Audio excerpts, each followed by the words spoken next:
She screamed, "You're a worthless loser," during an argument in front of her friends. I said, "You know what? You're right." Then I quit being her loser. What her friends told her after I left the party. Original post: I, 36 male, am sitting in my new apartment, boxes everywhere, feeling oddly peaceful. 3 weeks ago, my girlfriend Natalie, 34, humiliated me in front of 30 people at her birthday party. Now she's scrambling to salvage what's left of her life while I'm rebuilding mine from scratch. We'd been together 4 years, living together for 2.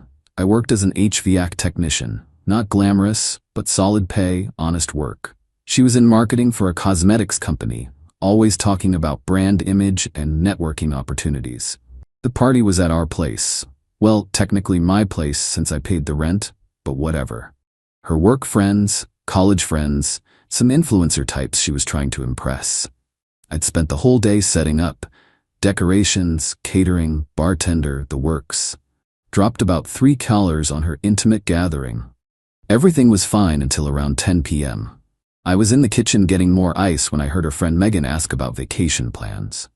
"Natalie, oh, we're not going anywhere. Brian can't afford it right now." I walked out. "Actually, I suggested camping at the state park. You said you wanted Cabo." She rolled her eyes. "Camping? Seriously? That's your idea of a vacation?" Her friends giggled. I should have walked away. "It's what we can afford if you want to keep your BMW lease," I said. That's when she snapped. Wine glass in hand, designer dress surrounded by her audience. "God, you're such a worthless loser. Look at you. You fix air conditioners for a living. Do you know how embarrassing it is when people ask what my boyfriend does? These people have real careers. Megan's dating a surgeon. Kelly's husband owns 3 restaurants. And I have to admit I'm dating a glorified maintenance man." The room went silent. 30 pairs of eyes on me. She kept going. "4 years, Brian. 4 years I've waited for you to do something with your life. But no, you're content being mediocre, playing video games, drinking beer with your loser friends, zero ambition. You're dragging me down."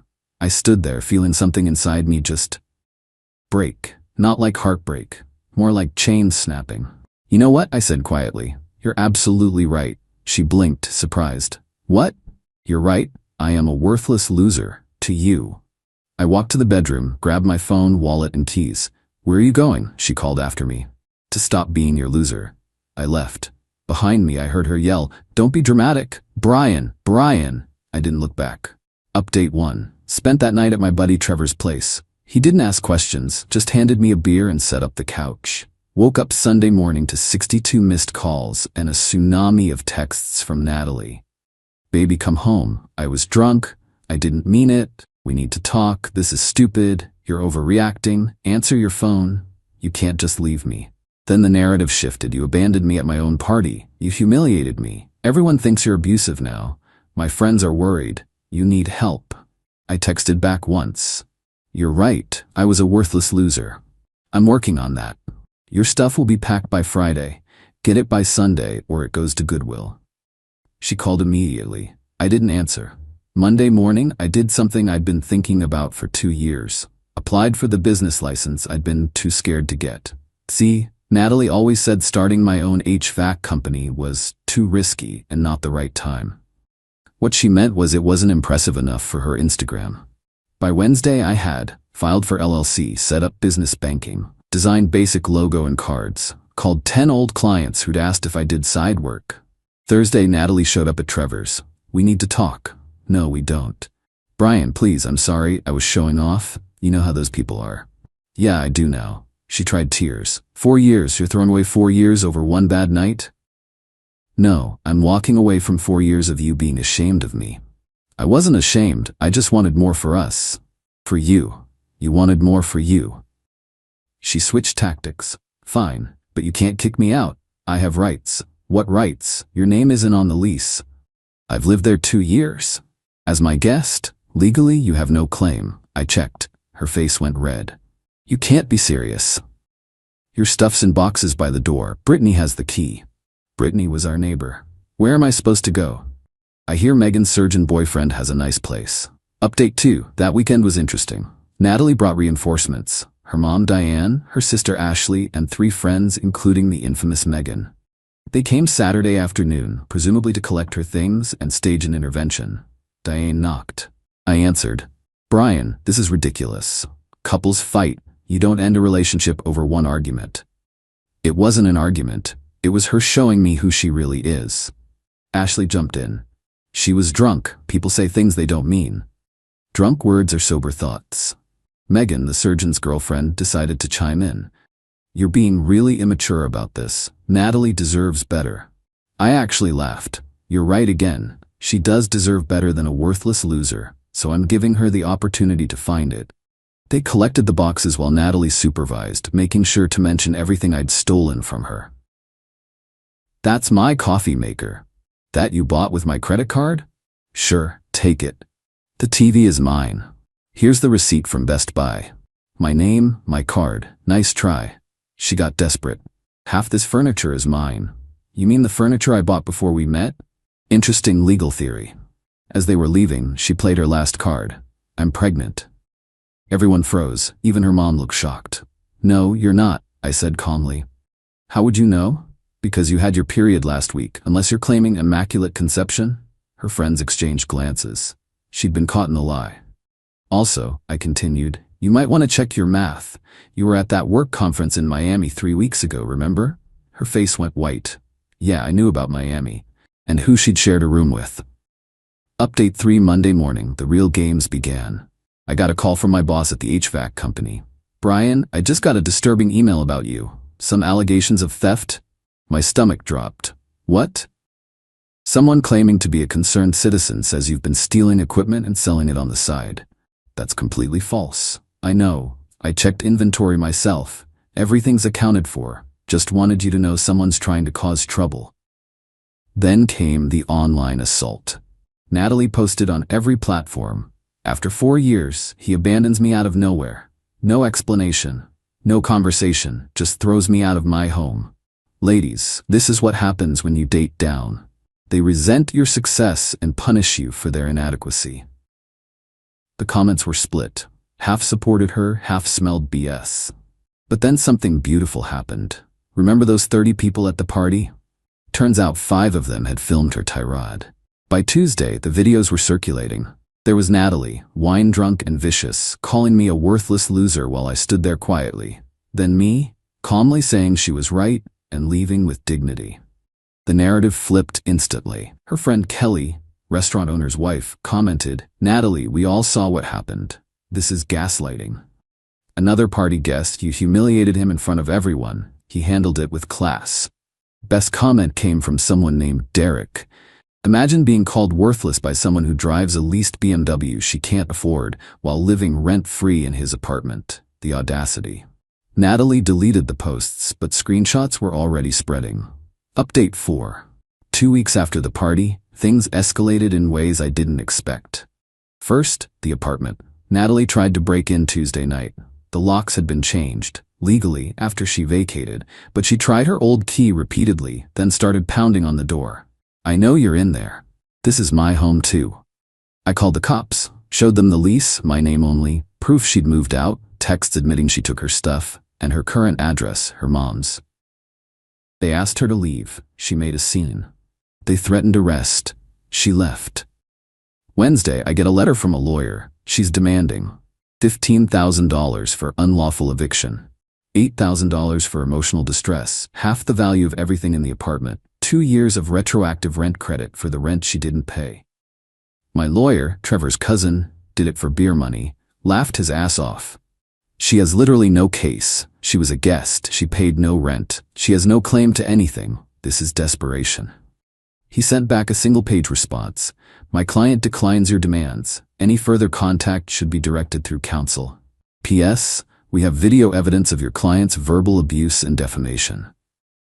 Thursday, Natalie's company called me. HR wanted to know if I'd be willing to discuss an incident involving one of their employees. Turns out, those party videos had made it to her workplace. Her boss saw her drunk, belligerent, and classist, talking about networking at what was clearly a party I'd paid for, while she berated me for being working class. Not a good look for someone in marketing who's supposed to represent their inclusive, empowering cosmetics brand.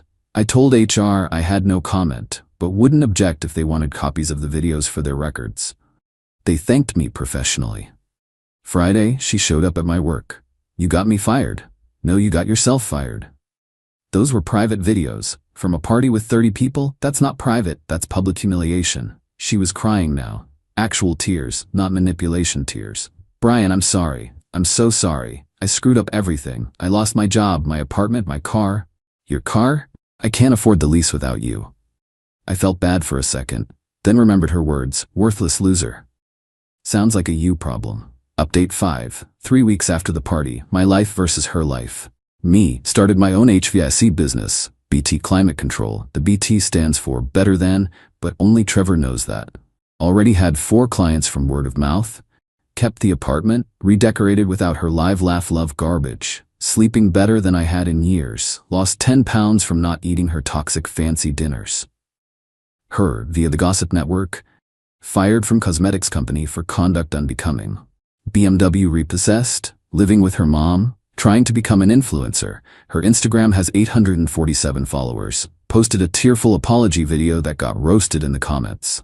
Then came the plot twist. Her friend Megan, the one dating the surgeon, she DM'd me. "Hey Brian, you probably hate me, but I wanted to say something. After you left that night, we all talked. Natalie spent 2 hours trashing you, but the more she talked, the more we realized you were the one keeping her afloat. She admitted you paid for everything while she spent her salary on clothes and trips. We called her out. She got defensive and nasty with us too.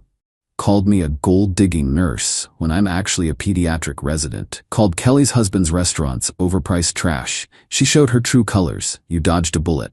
I replied, "Thanks for letting me know." She responded, "Also, my boyfriend's practice needs a new HVAC system installed. Interested?" That job alone would cover 3 months of expenses. Update 6. Last week, 1 month after the party, everything came to a head. Natalie had been spiraling on social media. Posted old couple photos with captions like, "Remember when you promised forever?" and "A real man doesn't abandon his family." Family? We didn't have kids, unless she counted her purse collection. Tuesday, I get a call from an unknown number. "Is this Brian?" "Who's asking?" "This is James from Miami. The conference guy, the one she'd shared a room with. I'm listening." "Look, man, I just wanted you to know, nothing happened in Miami." "Okay? No, I mean, she wanted something to happen. She was all over me. Told me you two were basically done, that you were financially abusive, controlling. But when I Googled you to make sure you weren't some psycho who'd come after me, I found her Instagram. You two looked happy. I don't mess with taken women." She got pissed when I rejected her. That's why she was so mean at her party. She was taking it out on you. "Why are you telling me this now?" "Because she's been calling my company trying to get me fired, claiming I harassed her in Miami. My boss knows it's BS, but I wanted you to know what kind of person she is." "I know exactly what kind of person she is." Wednesday, Natalie sent one last desperate text from her sister's phone. "Brian, you hate me, but I need help. Mom's kicking me out. I have nowhere to go. No job, no car, no money. Please, I'll do anything. I'll sign whatever you want. I'll go to therapy. I'll apologize publicly. I'll tell everyone the truth. Just please don't let me end up homeless." I sat on that text for an hour. 4 years together. Some good times buried under all the bad. Part of me felt guilty. Then I remembered, "You're such a worthless loser." I responded, "I hear McDonald's is hiring. They don't care about your boyfriend's job title." She sent back, "You're cruel." "No, I'm just no longer your worthless loser. Good luck, Natalie." Blocked. Final update. It's been 2 months since the party. Time for the final update. Got a call from Diane, Natalie's mom, last week. "Brian, I owe you an apology. Wasn't expecting that." Natalie finally told me the truth about the party, about Miami, about how you paid for everything while she saved her money and spent it on herself. I raised her better than this, or thought I did. It is what it is, Diane. I kicked her out. She's staying with some friend from high school, working at a Mac counter at the mall, still acting like the victim, even though everyone's seen those videos. Why are you telling me this? Because you're a good man. You deserved better, and I wanted you to know that her own mother sees that now.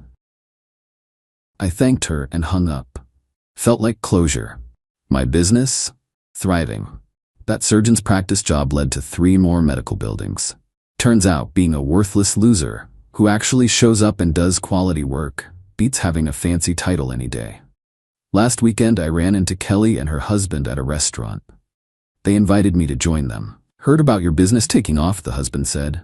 Respect. Starting from scratch takes balls. Kelly added, we all knew Natalie was high maintenance, but we didn't know she was that cruel. You handled it perfectly. Just did what she told me to do, I said. Stopped being her loser. They laughed. We actually became friends. Funny how that works. The ultimate irony? Natalie's still posting motivational quotes about knowing your worth and not settling for less while working retail and living on someone's couch. Her Instagram bio says marketing professional and lifestyle influencer. Her last sponsored post was for a teeth whitening scam that got her account flagged. Me? I just bought a truck for the business. Cash. Hired my first employee, a kid right out of trade school who reminds me of myself before I let someone convince me I wasn't enough. Saw Natalie at a gas station yesterday. She was driving a 2003 Honda Civic with a cracked windshield. She saw me, started to approach, then saw the logo on my truck. BT Climate Control. We fix what's broken. She turned around and left without saying a word. Trevor asked if I regret any of it. Regret what? I said. She was right. I was a worthless loser. Worth less to her than image. Losing her respect because I didn't have a fancy title. But she was wrong about one thing. I did have ambition, just not the kind she could brag about on Instagram. So you're good? Better than good. I'm worth exactly what I always was, a hardworking guy who pays his bills and treats people with respect. Turns out that's worth more than she thought. Got a text from an unknown number this morning. Heard you're doing well. I'm happy for you. I know you'll never forgive me, but I wanted you to know I learned my lesson. N. I didn't reply. Some lessons you have to learn alone. Besides, I have a business to run. Can't waste time on people who already told me exactly what they think I'm worth. The end.